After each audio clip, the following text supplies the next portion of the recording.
kadang-kadang orang teh can bisa sakit ge urang ngaji bae tapi tidak bisa komo teu ngaji paingan hararedang bae hararedang bae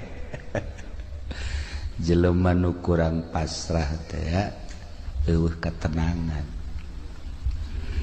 mantak hati ma'asoma istimewa di zamana anjeunna jadi panutan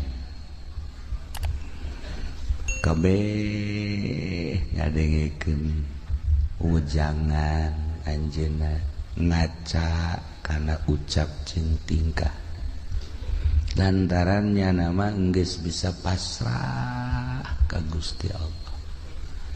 Bahasa pasrah teh bahasa urang, bahasa kitab mah tawakal.